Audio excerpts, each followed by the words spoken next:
Hello दोस्तों, exact mister में आप सभी का स्वागत करते हुए मैं हूं अशोक कुमार राज और मेरे तहे दिल से आप सभी को नमस्कार, आदाब, सत श्री अकाल, राम राम।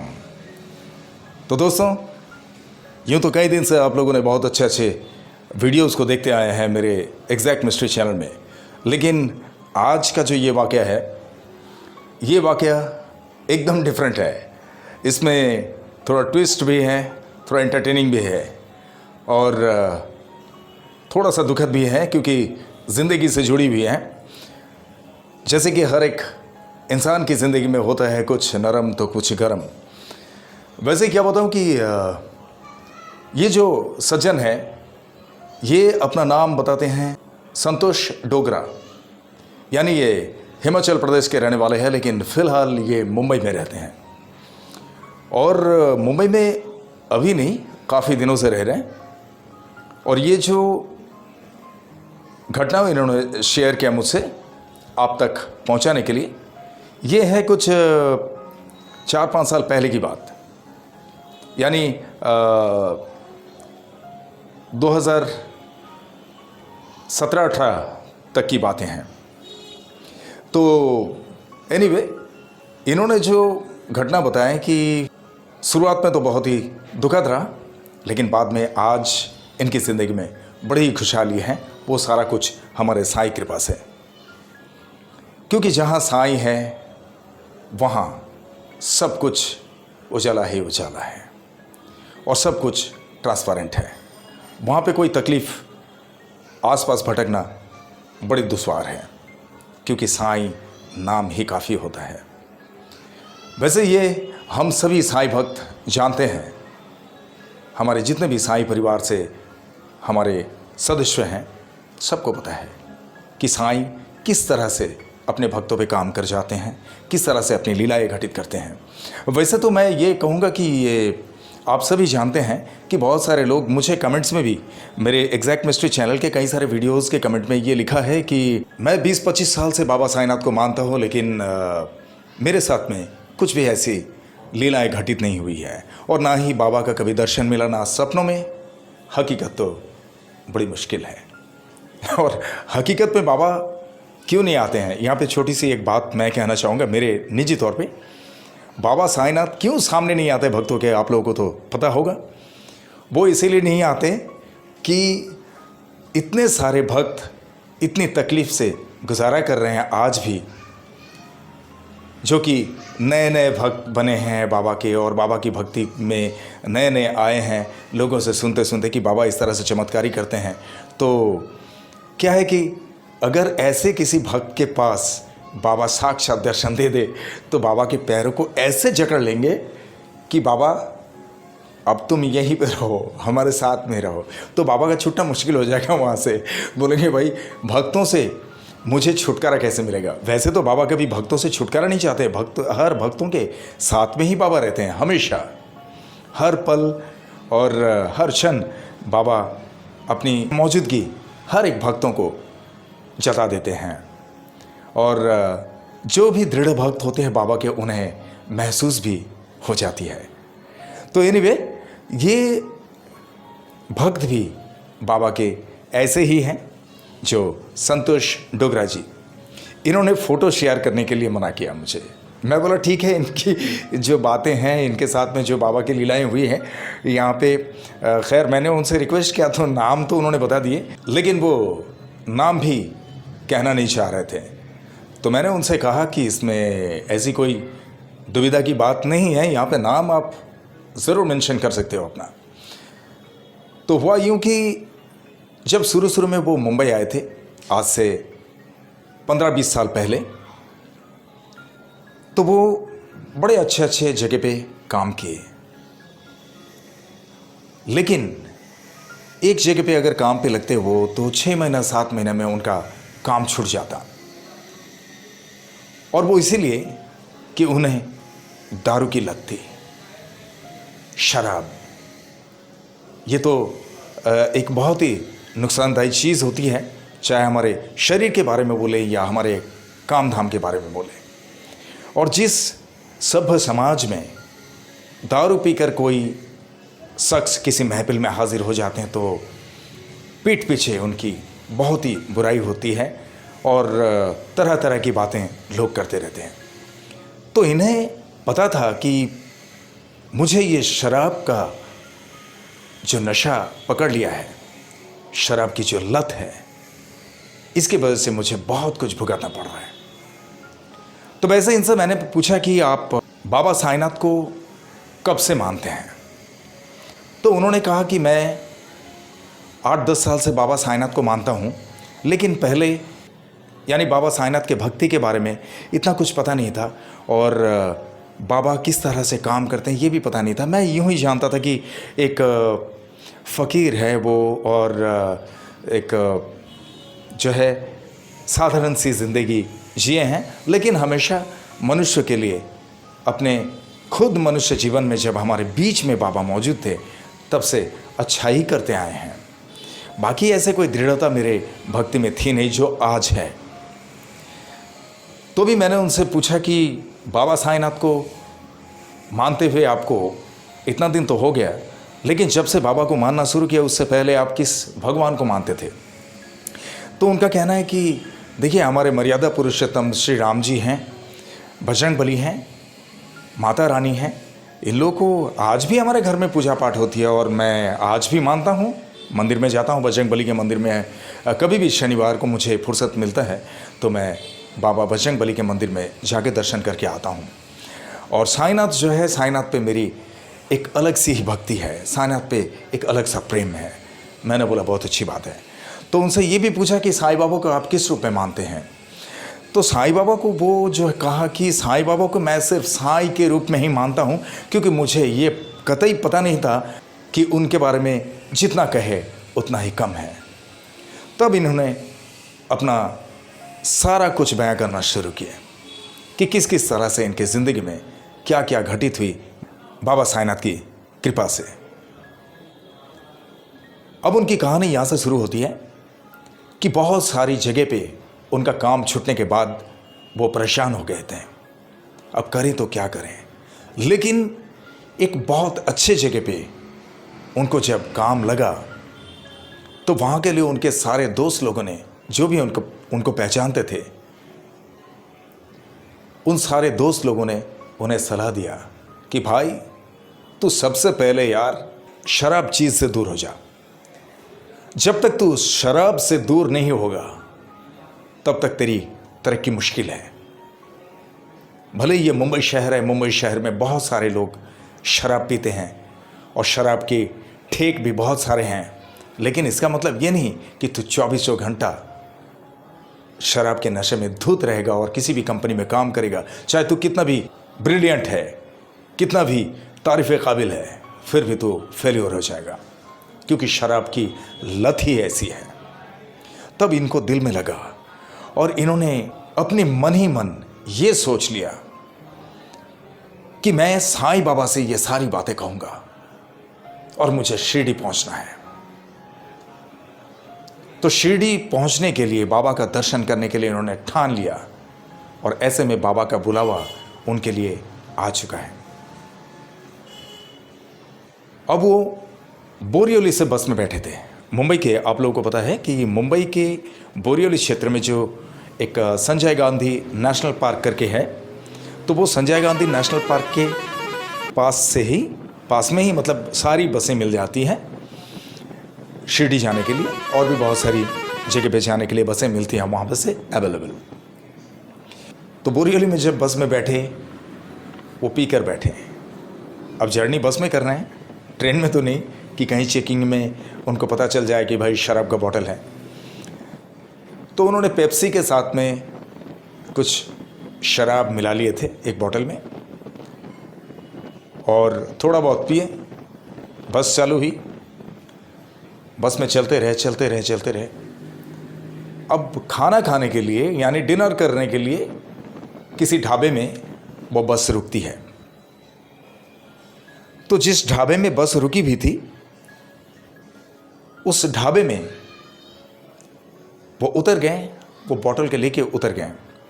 तो वहाँ से कुछ स्नैक्स का पैकेट वगैरह उन्होंने ख़रीद लिए और उन्होंने सोचा कि मैं पहले ये ड्रिंक को कंप्लीट कर लेता हूँ, उसके बाद आराम से खाना वाना खा के मैं बस में बैठूंगा। लेकिन उन्हें ये पता नहीं था, वो भूल गए थे शायद कि ज़्यादा से ज़्यादा आधा घंटे के लिए बसें रुकती हैं। ये आप में से सभी को पता है जो भी बस से जर्नी किए होंगे। तो उस ढाबे में जब रुके तो ये साहब ये जो दारू का बोतल जो उनके पेप्सी में मिला हुआ था, वो स्नैक्स वगैरह साथ में लेके ढाबे के पीछे बाजू ऐसे जगह पे वो गए, इनके बयान के मुताबिक, कि जहाँ पे थोड़ा सा डार्कनेस हो, बाहर से थोड़ी सी रोशनी आ रही है लाइट्स की, और वहाँ पे जाके आराम से वो पीने लगे। लेकिन ड्रिंक कर रहे थे ना, शराब पी रहे थे। तो शराब पीते हुए कहाँ समय का होश रहता है इंसान को। समय क्या, पूरी दुनिया का खैर खबर से ही दूर रह जाते हैं वो। तो शराब पीते पीते कितना वक्त हो गया उन्हें पता नहीं। इतने में बस के कंडक्टर, हर एक बस जब किसी भी ढाबे से किसी भी स्टॉपेज में से छूटती है तो एक बार अटेंडेंस देख लेते हैं कि सारे सीट्स फुल है कि नहीं। पर यहाँ पे ये चक्रव्यूह देखिए, ऐसा हुआ कि यहाँ पे कंडक्टर ने ना तो बस को इस तरह से चेकिंग किया, ना ही किसी का अटेंडेंस ही उन्होंने देखा कि बस में सारे के सारे पैसेंजर्स ठीक ठाक बैठे हुए हैं ये नहीं।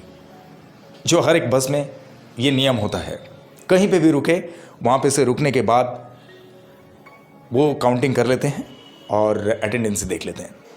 लेकिन ये ना तो ड्राइवर ने कुछ इंडिकेट किया इसको, कंडक्टर को, और ना ही कंडक्टर ने कुछ किया। डायरेक्टली उन लोग बस लेकर निकल गए। अब रास्ता तो नया है, इनको कुछ भी पता नहीं है संतोष जी को। पर हुआ यूं कि जब वो ड्रिंक व्रिंक करके आए हैं तो ड्रिंक करके आने के बाद बैठ के आराम से खाना वाना खाए। उन्हें ये पता ही नहीं कि मैं जिस बस में आया हूँ वो बस यहाँ पे खड़ी है भी या नहीं। तो वो खाना खाते रहे, आराम से खाना खा लिया।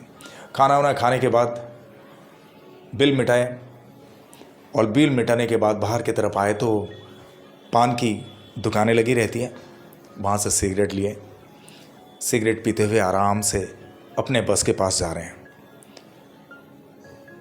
तो वो जिस बस के पास जाके खड़े हुए हैं कि सिगरेट जैसे ख़त्म होगी मैं अंदर जाके बैठ जाऊंगा। तो एक जन ने कहा कि भाई आप कहाँ जाओगे? तो बोला मैं शिरडी जा रहा हूँ। क्यों, क्या हुआ? तो बोलो नहीं आपको इस बस में तो देखा नहीं। तो वो दरअसल बस का कंडक्टर है जिन्होंने पूछा, क्योंकि उन्हें सारा पैसेंजर्स का हिसाब रहता है। तब उन्होंने घूम के देखा, अरे घूम के देखे, फिर नंबर चेक किए, बोले ये बस तो है नहीं, तो मेरी बस कहाँ गई? वो पूरा घूमने लगे, वहाँ पे घूम के देखा, एक भी कहीं पे भी उनकी बस है ही नहीं। फिर वो इसी कंडक्टर जिससे बात हो रही थी उसी बस के पास आके उसी कंडक्टर से पूछा कि भाई ये देखो, ये मेरा टिकट है, मैं इस बस में आया था, ये बस गई कहाँ? बोला आपकी बस तो कब का निकल गए यहाँ से, आप सो रहे थे क्या अंदर, आपको ध्यान नहीं है? बोला नहीं मैं खाना खा रहा था। बोला खाना नहीं खा रहे थे, आप किसी और काम में बिजी थे होंगे, इसीलिए आपको ध्यान नहीं आया। आपकी बस तो निकल चुकी है, अभी यहाँ से कम 15-20 किलोमीटर आगे निकल गई। तो इनका जो है, इनका नशा गायब। अब संतोष जी उनसे पूछने लगे कि भैया मेरा सारा कुछ सामान वगैरह सब कुछ उसमें है, अब क्या करूं मैं? उस बस को कैसे मैं टच करूं, उस बस पे कैसे बैठूं? तो इन्होंने कहा कि हमारे ड्राइवर साहब आने दो, ड्राइवर साहब से बात करो, वो आपको बता देंगे। अब क्या हुआ कि वो इंतज़ार में वहाँ पर खड़ा रहा, क्योंकि ड्राइवर कंडक्टर सब खाना खाने के लिए निकल रहे थे वहाँ से। अब हुआ यूँ कि जब ड्राइवर आए, ड्राइवर आने के बाद ड्राइवर से उन्होंने कहा, अब इनके मन में ये चल रहा है कि मैं तो साईं बाबा के दर्शन में निकला हूँ, तो वो बाबा साईनाथ, कोई भी गड़बड़ ना हो बाबा, मैं जिस बस में था वो बस मिल जाए बाबा, नहीं तो मेरा पूरा के पूरा सामान, उसके अंदर कई सारे कैश पैसे भी रखे हुए हैं और थोड़ा बहुत उनके वॉलेट में था। तो वो बाबा को स्वरण में लिया। अचानक से उन्होंने कहा कि मेरे मन में ये आया कि मैं बाबा से कह दूं। तो ड्राइवर से जब इन्होंने अपना टिकट दिखाया तो ड्राइवर पहचान गए उस बस को। ड्राइवर ने कहा ठीक है, आप हमारे साथ में यहाँ केबिन में बैठ जाना, अभी थोड़ी देर में हम लोग निकलने वाले हैं। लेकिन ऐसा कैसे हो गया, अब ये तो बताने को राज़ी नहीं। बोले देखिए ऐसा कभी मत करना, ये हर एक ड्राइवर जो है या हर एक गाड़ी वाले इस तरह से कोऑपरेट नहीं करेंगे। आप अच्छे इंसान लगे इसीलिए मैंने देखा ये मेरा फ़र्ज़ है, वरना कोई किसी का रिस्क नहीं लेते हैं। क्योंकि जो ज़माना चल रहा है आपको पता है ना, कि आप बस में चढ़ रहे हैं, हमने तो चेकिंग नहीं किया कि आपके पास कोई चाकू है, छुरी है, रिवॉल्वर है। इतने सारे पैसेंजर्स को लेके हमें जाना पड़ता है। ड्राइवर साहब की बात भी सही है। इन्होंने कहा नहीं नहीं, मैं पढ़ा लिखा इंसान हूँ और अच्छे घर का हूँ, ऐसी कोई बात नहीं है। लेकिन क्या है ना, मैं ड्रिंक ले रहा था एक्चुअली ड्राइवर साहब, तो ड्रिंक लेते हुए मुझे पता ही नहीं चला टाइम का। फिर आके आराम से बैठ के खाना खाया और तब तक गाड़ी निकल गई। बोला ये ऐसी हुई ना बात। आपको पता है कि बाबा साईनाथ के दर्शन में जा रहे हैं आप, बाबा साईनाथ के दर्शन में हो या किसी भी भगवान के दर्शन में जब जाते हैं वहाँ पे दारू नहीं पीना चाहिए रास्ते में। आपने बहुत बड़ी गलती की। हमारी भी गाड़ी जा रही है शिरडी की तरफ। आपको पता है कि हम भी जब शिरडी की तरफ चलते हैं तो हम खुद भी ड्रिंक नहीं करते हैं। हाँ, शिरडी से जब वापसी में आते हैं तब हम ड्रिंक ज़रूर करते हैं, क्योंकि सारे भक्तों को बाबा के दरबार में छोड़ दिए सुरक्षित। उसके बाद उन्हें घर वापसी में अगर जाते हैं, कोई भी आते हैं, तो हमें कोई दिक्कत नहीं होती, क्योंकि बाबा का दर्शन करके सारे खुश हैं और बाबा की आशीष प्राप्त करके उन लोग घर पे पहुंच रहे हैं। तो बाबा की आशीष हमारे लिए बहुत महत्व रखता है, बहुत मायने रखता है, इसीलिए कोई दिक्कत नहीं होती। लेकिन जब दर्शन में जाएंगे बाबा साईनाथ के दर्शन में, तो कभी भी यह गलती ना करें कि ड्रिंक करके आप जाएं रास्ते में। तो इनको ऐसा लगा कुछ पल के लिए कि जैसे कि बाबा साईनाथ खुद इन्हें समझा रहे हैं। तो ये बोले कि मेरी आंख से आंसू आ गई जब ड्राइवर साहब ने मुझे इस तरह से समझाया। अब सारे के सारे पैसेंजर्स गाड़ी में आ गए और कंडक्टर भी आ गए। पूरा सीट्स जो है चेक कर लिया उन्होंने, अटेंडेंसी ले लिया, सारे के सारे पैसेंजर्स बस के अंदर आ गए। अब ये बस चालू हो गई। तो चलते चलते वो बस जो है, वो बस कम से कम 20-25 किलोमीटर आगे निकल गई थी, जिस तरह से ड्राइवर साहब ने कहा। तो ड्राइवर साहब ने इनके सामने उस बस के ड्राइवर से फ़ोन में संपर्क किया, उनसे कहा कि तुम्हारे बस का एक पैसेंजर हमारे बस में है, उनको खाना खाने में लेट होने की वजह से बस छूट गई, लेकिन तुम लोग बस चालू करने से पहले एक बार चेक कर लेना चाहिए था। खैर कुछ भी है, उन्हें जगह निर्दिष्ट कर दिया हाईवे पे कि उस जगह पे रुकना, मैं आके तुम्हारे इस पैसेंजर को छोड़ दूँगा।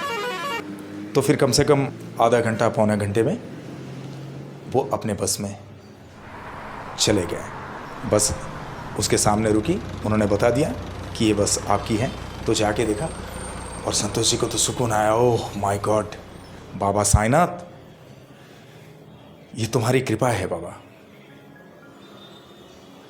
उसके बाद संतोष जी का कहना यह है कि इस तरह से वो आखिरी बार दारू पी रहे थे, आखिरी बार, क्योंकि बाबा के पास, बाबा के दर्शन में जाना उनका इसीलिए है।